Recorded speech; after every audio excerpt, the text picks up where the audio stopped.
Bonjour à tous, bienvenue chez Kali. Une relation sacrée, il y a une discussion, il y a des échanges, c'est le bon timing, enfin, il n'y a pas de problème là. Oui, alors, relation sacrée, je rappelle, âme sœur, âme jumelle, flamme jumelle, mission de vie, voilà, hein, quelque chose d'intuitif pour vous, des énergies qui sont en relation avec votre trajectoire de vie, c'est-à-dire quelque chose qui est tellement évident que vous ne passerez pas à côté. Voilà, ça c'est le message du jour. Mais concrètement, voilà, c'est quelque chose qui est fortement intuitif et évident pour vous, qui vous amène des conscientisations sur vous qui sont phénoménales, donc c'est quelque chose de très positif. Bon là c'est le timing, c'est le bon timing. Il y a vraiment cette notion de puissance, de force. Alors c'est marrant, vous faites le deuil, mais c'est pas le deuil à contre-cœur. Alors c'est un deuil qui vous provoque beaucoup d'émotions. Alors, soit vous laissez partir quelque chose ou quelqu'un, soit vous laissez partir une situation, soit...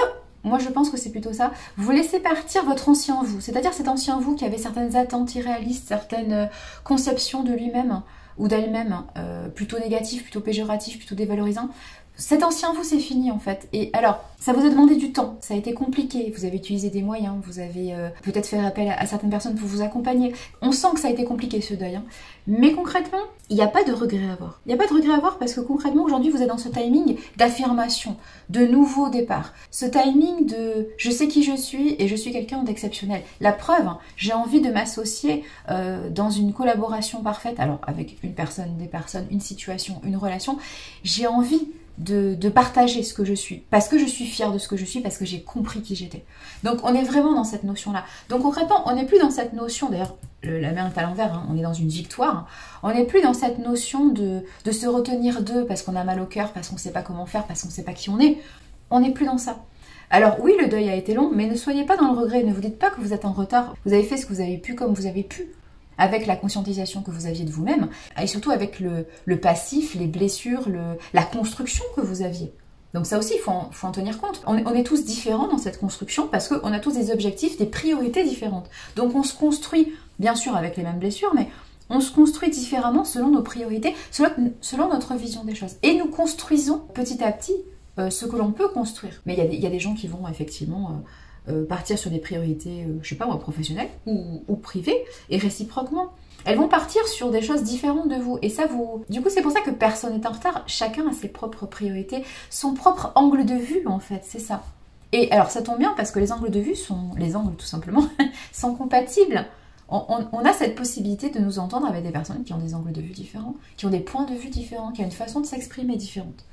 Donc vous êtes tout à fait à même, et il ne vous manque rien à ce niveau, en termes de communication, il ne vous manque rien pour pouvoir établir des projets collaboratifs, des relations, des situations partagées, des projets partagés. Vous avez tout ce qu'il vous faut là où il faut, hein, ne vous inquiétez pas.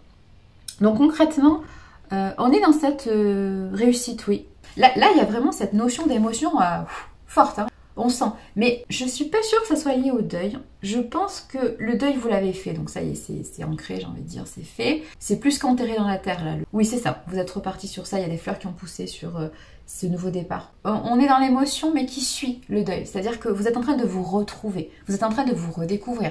Vous êtes en train de comprendre la valeur, la beauté, l'extraordinaire personne que vous êtes en fait, voilà c'est ça. Donc on est plus dans cette émotion, dans ces émotions de nouveau dynamisme, de nouvel élan, de nouvelles motivations, plus que dans les émotions de deuil, oui c'est difficile et j'étais en retard et j'ai pas été douée parce que j'ai mis tant d'années à fermer la porte. Bon ça suffit, on n'est pas là pour ça, on va pas se flageller jusqu'à la fin de sa vie parce que c'est très long.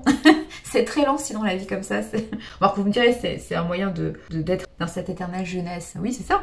C'est un moyen de jamais vieillir. Hein. Si vous êtes toujours dans cet éternel regret de vous-même, oui vous évoluez pas. C'est-à-dire que vous n'atteignez pas ce niveau de sagesse et d'acceptation de vous-même. Donc vous êtes un éternel jeune. Hein. C'est pas un conseil que je vous donne de ne pas accepter la réalité. Il faut accepter et puis il faut fermer les portes hein, des fois. Vous n'êtes pas dans cette notion voilà, d'apathie, vous êtes dans cette notion d'acceptation et de nouveau départ. Il y a plein d'émotions qui apparaissent. Là c'est beau, hein, c'est ce que je ressens, c'est vraiment beau. On est vraiment dans des émotions de feu, d'eau, mais c'est un mélange en fait, c'est un mélange assez équilibré, assez positif. C'est ça, on est un peu comme dans un cocktail. Merveilleux. Non mais j'ai des images merveilleuses. Mais oui, je voulais que je vous dise. Mais on est vraiment dans quelque chose de doux. Il y a une alchimie qui se joue, de toute façon, avec la relation sacrée, pas loin, il y a une alchimie. Mais il y a cette notion vraiment de nouveau départ qu'on se donne et on repose les bases. On repose des bases propres. C'est pour ça que je pensais à un nouveau départ doux et propre. Et propre, je ne comprenais pas le sens. Mais parce qu'on repart sur de nouvelles bases. Des nouvelles bases. Alors, vous pouvez garder des anciennes bases, oui. Mais en tout cas, elles sont propres, elles sont nettoyées de vos blessures, de vos peurs, de votre vision péjorative de vous-même. Donc forcément, ce sont des nouvelles bases, entre guillemets. Ce ne sont pas les mêmes bases, ce ne sont pas les mêmes piliers pour cette nouvelle maison. Donc concrètement, vous ne pouvez pas repartir sur quelque chose de péjoratif, c'est pas possible. Donc on est vraiment dans cette puissance, dans cet émerveillement. Il y a un grand coup émotionnel. Hein. Moi, c'est pas la notion de déclic ou de coup de foudre, mais on est dans des émotions très très fortes. Donc il y a quelque chose qui provoque chez vous ce réveil, mais encore plus, hein, il y a peut-être ce projet, ouais, il y a ce projet, cette relation, cette situation qui provoque en vous, voilà, vraiment une sensation. Ça fait peut-être longtemps que vous n'avez pas ressenti cette émotion pure de joie, d'émerveillement, de motivation. On sent chez vous que c'est imminent, là. Il n'y a pas à avoir peur de ça. Vous relativisez les choses, oui. C'est marrant parce que relativiser avec les émotions, c'est... J'ai envie de vous dire, si vous y arrivez, c'est très bien. Mais je vois pas comment on fait. Hein. En tant qu'hypersensible, je vois pas comment on peut relativiser une émotion. Hein. Une émotion, c'est pas pragmatique. Donc vous pouvez pas l'enfermer dans une case. La seule chose que vous pouvez faire pour l'apaiser, c'est-à-dire à la limite, hein, si ça vous ennuie les pics émotionnels, et notamment les pics d'intensité, si vous voulez réduire l'intensité, vous pouvez l'accepter. Plus vite vous acceptez votre émotion, plus elle s'apaise, parce qu'elle est là juste pour diffuser un message. Si vous avez compris le message par rapport à l'émotion, elle n'a plus vocation à rester. Elle n'a plus vocation à s'inscrire. Sauf si vous la mentalisez. Dans ces cas-là, l'émotion se transforme en sentiment. Mais concrètement, l'émotion, son but, sa vocation, c'est un message fugace et intuitif.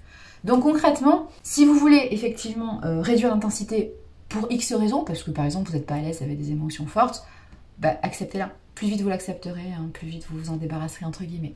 Bien que je vous conseille de pas vous en débarrasser parce que les émotions, encore une fois, c'est nécessaire à votre construction, hein, c'est nécessaire à votre compréhension de vous-même et du coup à votre chemin, à votre équilibre. Donc c'est important, hein, donc c'est pas quelque chose à renier.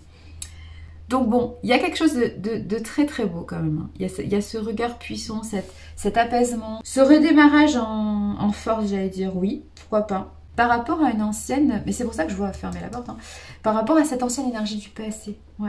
Mais du coup, on est dans cette nouvelle envie de conquête, ouais, on est dans cette conquête, j'allais dire de territoire, ouais, pourquoi pas. De conquête de territoire, conquête de relations, conquête de situations, d'événements. On est dans cette notion de puissance, on se sent puissant parce qu'on accepte aussi ses émotions, on comprend qui on est, ça c'est très important, et on a envie d'y aller à fond. Là. Donc on est vraiment dans quelque chose de très positif. Vous êtes soutenu, hein, vous n'êtes pas seul. Hein. Puis il y a de la bienveillance, il y a de l'amour hein, avec un grand A, hein, vous mettez ce que vous voulez derrière. Mais voilà, il y a vraiment cette notion de soutien, d'apaisement, de justesse. Il y a une conquête, hein, pour moi on est sur ça. Alors ça peut être de la séduction, oui pourquoi pas, mais on est vraiment dans cette idée de convaincre ou de conquête. En tout cas, il y a de nouvelles bases qui sont posées, donc c'est forcément positif. Ce n'est pas un passé qui revient, ce n'est pas un passé, j'allais dire un passé simple. Ah, c'est joli comme notion. C'est pas un passé simple ou un passé antérieur qui revient, c'est un passé composé. Ouais, c'est ça, c'est un passé composé. C'est un passé, c'est un plus que parfait, oui, c'est ça, si vous voulez. C'est un passé, si vous voulez, qui a un lien avec votre présent parce que c'est un passé qui est accepté. Donc c'est une porte vers le futur, là. On est vraiment sur quelque chose comme ça. C'est ça, c'est un futur. C'est ça, c'est l'idée d'accepter son passé, sa construction, son vécu, son parcours en fait, pour pouvoir vivre le présent actuel et du coup avoir un futur simple, ouais. Ouais, je suis très dans la conjugaison, tiens, je vais me mettre dans l'écriture. Je vais me mettre dans l'écriture et dans le livre, c'est ça. Non mais en tout cas, voilà, on est sur cette notion-là. Félicitations parce que vous avez fait un grand travail sur vous, un grand travail d'acceptation de ce nouveau vous. Hein. Ce deuil que je perçois, il est par rapport à vous, à votre ancienne image. Donc je pense qu'il y a vraiment une révélation de ce que vous êtes. Et vous avez raison, parce que c'est comme ça que vous allez bien vivre les choses. Vous allez trouver votre place, votre équilibre, cette notion de sérénité, de bonheur. Enfin, c'est comme ça que vous la trouvez. Donc félicitations. Bravo à vous pour ce grand parcours. Allez, continuez comme ça. Prenez grand soin de vous. Matane.